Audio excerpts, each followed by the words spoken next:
ازيكم؟ انا هبه ودي قناتي. النهارده ومن غير ما تعجني ولا تتعبي هتعملي احلى فطيره بعيش التورتيلا.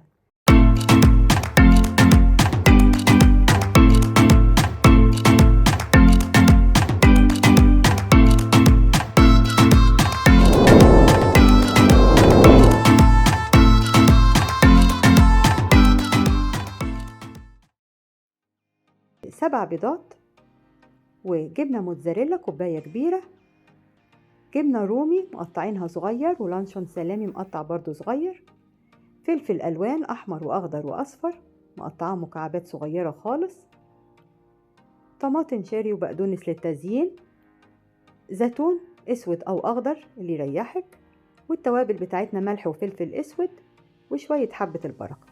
هنبدا بقى الاول هنحط الملح والفلفل الاسود على البيض، وهنضرب البيض بالمضرب اليدوي كده كويس، نضربه كويس الاول، وبعدين هنبدا نحط له الاضافات بتاعتنا. الجبنه الموتزاريلا هحط منها حبه صغيرين واخلي الباقي للوش. حطيت بقى الفلفل الالوان اهو، وحطيت الجبنه الرومي واللانشون بتاعنا، والجبنه الموتزاريلا زي ما بقولك حطي شويه منها وخلي الباقي لتزيين الوش. وحطيت شويه زيتون، وضربت بقى كل الخليط مع بعضه. اضربيه كده كويس مع بعضه وقلبيه كويس.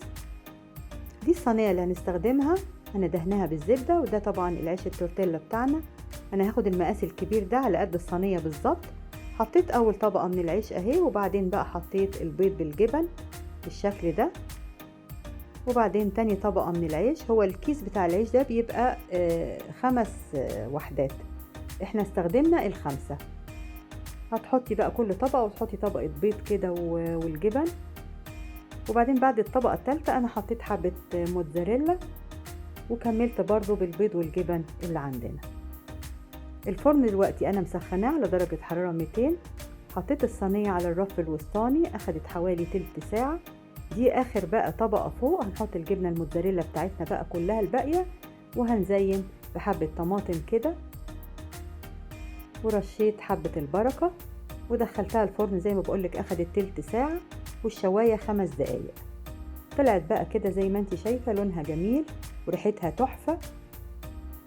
هتطلعيها بقى، هنطلعها كده احلى فطيرة. ممكن بقى تغيري الحشو زي ما تحبي، لو عندك بواقي فراخ او بواقي لحمة، او لو عايزة تغيري تحطي تونة، او يعني الحشوة بقى دي براحتك فيها خالص. شكلها جميل قوي وريحتها تحفة، وطعمها هيعجبك جدا. تنفع لعشاء كده سريع، او ممكن غدا لو حطيتي فيها حبة فراخ هتبقى للغدا حلوة. مستوية كويس قوي من فوق ومن تحت، شايفة اللون، وطعمها جميل وبألف هنا. ولو عجبتك اعملي لايك وشير واشتراك في القناة بتاعتي، وباي.